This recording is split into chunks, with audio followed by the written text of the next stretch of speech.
On the heels of Night of Champions, Raw rolled into New Jersey with a show headline by an appearance from the World Heavyweight Champion Roman Reigns and the new King of the Ring, Obafemi. So there was a lot going down on this week's show as we build towards now the biggest party of the summer, of course, at SummerSlam. So without further ado, let's get straight into things. And we're going to start things off with Brock Lesnar and Obafemi, who are headed to Hell in a Cell. Lesnar made a shocking appearance at the top of the show, interrupting Femi, cutting a promo about not being much of a promo guy, then called the King of the Ring out for calling him names behind his back. Talk shit, get hit, he said before dropping Femi a low blow in the F5. The new King recovered quickly, called his rival a bitch and issued a challenge for one last match at SummerSlam. Lesnar accepted with one stipulation, Hell in a Cell. The reaction was enormous, but there's plenty not to like about the segment, beginning with the betrayal of Femi. Here he was, fresh off winning King of the Ring, and he said lightly, letting Lesnar catch the promo, letting him guard down enough to catch a low blow. Based on everything we've seen from Femi to this point, none of that rang true to his character. This is a guy who posed in the ring but not kept one arm free in the event of a sneak attack. As to what feels an unnecessary match stipulation, you have an opening segment that succeeded only in the sense that it felt like a major development featuring a top star.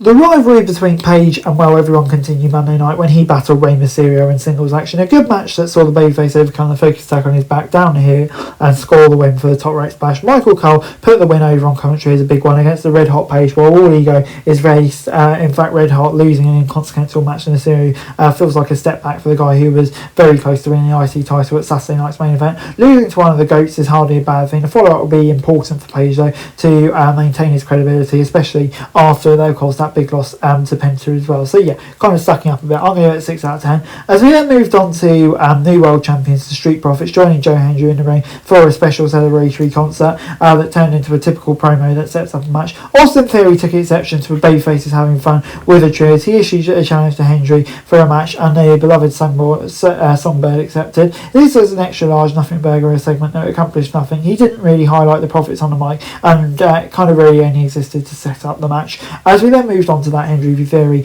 and it featured some decent pro wrestling from two good performers. There was not much to it, and no one will confuse it with a great contest, but there does not have to be. The match did nothing to advance the story in a measurable way, and if anything only served to further hurt Theory's credibility 1 week before a tag title match. Still, the action was solid, and the crowd was into Hendry, which is 2 decent positives. I'll give it a 5 out of 10. As we then moved on to the Queen of the Ring fallout, Liv Morgan announced her SummerSlam challenge, and it was Io Sky who hit the ring to address the WWE faithful. Instead, Morgan interrupted, reminding her that all she's done to the final who have crossed her, naming Balor, Vecca, Ripley. Raquel Rodriguez and Roxanne Perez surrounded Sky, and despite a valiant effort by the face, the numbers game proved too much. Morgan drowned Sky and tapped her in the half Boston crowd, forcing her to tap out until the referees and producers made to say. A quality segment that highlighted Morgan's main streak and built sympathy for Sky entering a high profile title match, which is a good way to kind of put her over as she kind of climbs the ranks of the women's division.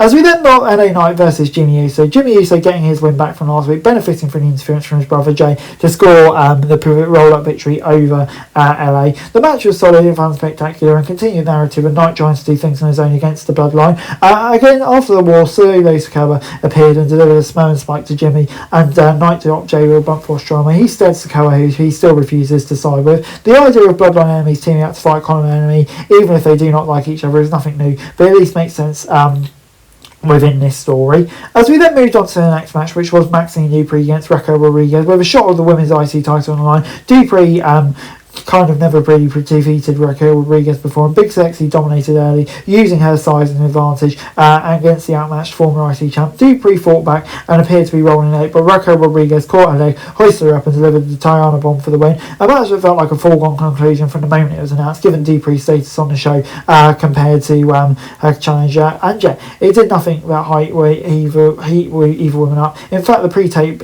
video package that offered a new side of Lyra May following her shocking betrayal of Bayley kind of did more to build her up as a contender than either of Rodriguez or Dupree, to be honest. So I'm going to give it a 5 out of 10.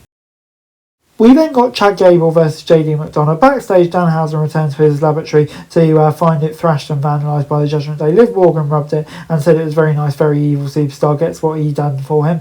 In the arena, the factions, JD McDonough battled Chad Gable in a singles match. It was competitive, the best of the show to that point, and saw a Spanish Fly attempt from the top rope with a scary landing. Gable kicked out at 2 in time for Danhausen to distract Dom. Back in the ring, the heels countered the Chaos Theory, but Gable grabbed an ankle lock for the submission win. After the match, Danhausen nearly regained his Knicks jersey, but Raquel laid him out and repossessed it, taking two talented wrestlers like Gable and McDonough, letting them have a longer match and watching them work their matches. Sounds like a great way to beat up TV time. Then it furthered the Judgment Day's war, only enhanced the whole thing. So I'll give it a 7 out of 10. World Heavyweight Champion Roman Reigns then made his way to the ring, flanked by Jacob Fatu for Monday's main event promo segment. Before he could say anything of note, Burn It Down exploded over the PA system and Seth freaking Rollins made his way to the ring. Noting that a win over him is the only thing missing from Reigns' Hall of Fame resume, and the time was running out for them to have that iconic main event. Rollins pitched a match for the world title at SummerSlam. I need to beat you, Reigns said before accepting to close a fantastic segment. SummerSlam were close on the door to the Shield. The OTC was overheard saying at the end of the show, a fantastic segment. Rollins wrapped it up over a decade of story in one promo, setting the stage for an epic encounter that's not been overdone, feeling fresh and meaningful, and should really be a highlight of the two-night SummerSlam spectacular. Expect one of the best matches of Ironman's career, as long as the run-ins and chicanery are kept to a minimum or eliminated. Yeah, this is great stuff. Overall, Raw gets a 6 out of 10 from me. This is a very interesting show that's very much some of its parts. Individual matches may not have amounted to much, but the high-profile segments that helped sell SummerSlam were mostly very good. The Obafemi Lesnar segment was less than wonderful. Still, the announcement of their third and final match, coupled with several other big matches, helped elevate the significance of what had felt like a bit of an afterthought on paper. This video. Thanks very much for watching. Remember to like, share, subscribe, follow us on our socials, link in the description below for daily wrestling news, meme and content. Subscribe to our other channels on screen right now, that'd be greatly appreciated. Thanks very much for watching. Peace out.